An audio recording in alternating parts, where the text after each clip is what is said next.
स्वागत है दोस्तों हमारे YouTube चैनल मार्क्सवाद और हिंदी साहित्य डॉक्टर शेख नज़ीर।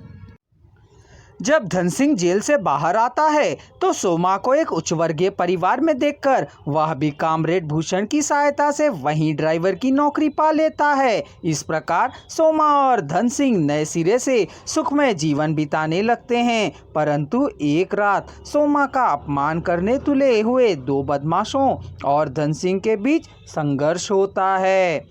उसी संघर्ष में उन दोनों आदमियों का खून अचानक धन सिंह के द्वारा कर दिया जाता है, तो वह सोमा को कुछ भी बताए बिना पुलिस के डर से भागकर फौज में भर्ती हो जाता है।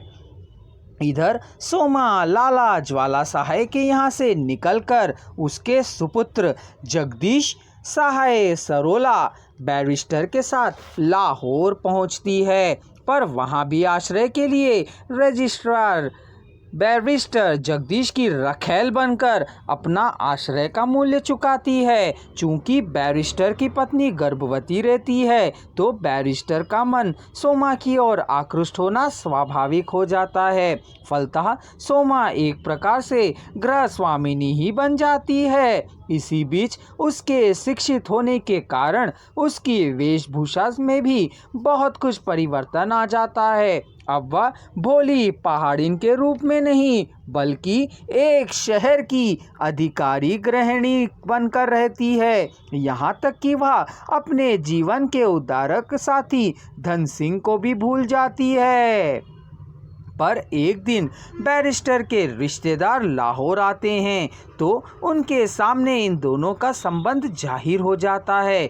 फलतः सोमा को घर से निकाला जाता है और पुनः वह आश्रयहीन हो जाती है। बाद में वह मजबूर होकर सरोला के ड्राइवर बरकत के यहाँ अपना शरीर देकर आश्रय का मूल्य चुकाती है। बरकत उससे धंधा करवाने के लिए उसे उगाकर बम्बई ले आता है, किंतु सोमा किसी न किसी प्रकार बरकत से बचकर कई कठिनाइयों का सामना करती हुई एक फिल्मी सज्जन बनावरी की सहायता से एक फिल्म में स्थान पा लेती है। उसके बाद उसका नसीब खुल जाता है। फलतः पहाड़िन नाम से वह सिनेमा की प्रमुख अभिनेत्री की जगह प्राप्त कर लेती है, लाखों की संपत्ति की स्वामिनी बन जाती है। यद्यपि वह आर्थिक बल पर स्वतंत्र रूप से ऊपर ले तो उठती है, किंतु उसे निजी स्वेच्छा या स्वतंत्रता की कमी महसूस होती है।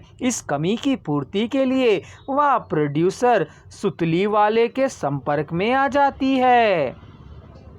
वहाँ भी सोमा के माध्यम से आर्थिक लाभ उठाने के लिए उसका विश्वास पात्र बन जाता है और अपनी नौजवान पत्नी मनोरमा को अयोग्य समझता है। जब मनोरमा अपनी पति से पुरुषोचित प्यार ना पाकर उसे पुरुषत्वहीन समझकर तलाक देती है तो उसे भी सुतली स्वीकार कर लेता है, क्योंकि अब उसे पैसे कमाने के लिए सोमा एक अच्छा साधन बन गई है। तलाक देने के पश्चात मनोरमा अपनी भूल को स्वीकारते हुए भूषण के साथ कम्युनिस्ट पार्टी के कार्यों में भाग लेती है। इसी बीच उपन्यासकार धन सिंह को फिर कथानक में प्रवेश कराता है। धन सिंह एक कैदी और फौजी के रूप में कई अनुभवों को प्राप्त करने के पश्चात कानपुर आता है। वहाँ पर वह एक फिल्म में नायिका के रूप में सोमा को पहचान कर पुनः भूषण की सहायता से सोमा से मिलने के लिए बम्बई चल पड़ता है, किंतु सोमा के बंगले पर दरबान और बरकत के आक्रमणों से भूषण और धन सिंह खूब पिटे जाते हैं। भूषण तो घायल होकर अस्पताल में मर जाता है, पर धन सिंह भूषण को इज्जत बचाने की इच्छा से समूचे दोष को अपने सिर पर लादकर पुनः जेल जाता है। इसके पश्चात एक और सोमा सुतली से विवाह करने का निश्चय करती है तो दूसरी ओर मनोरमा भूषण की मृत्यु से मरणासन हो जाती है। इसी से उपन्यास का अंत हो जाता है। इस विषय पर और अधिक जानकारी के लिए हमारे अगले वीडियो को अवश्य देखें या कमेंट बॉक्स में दिए जा रहे लिंक को क्लिक कर एक ही स्वर में सुनें।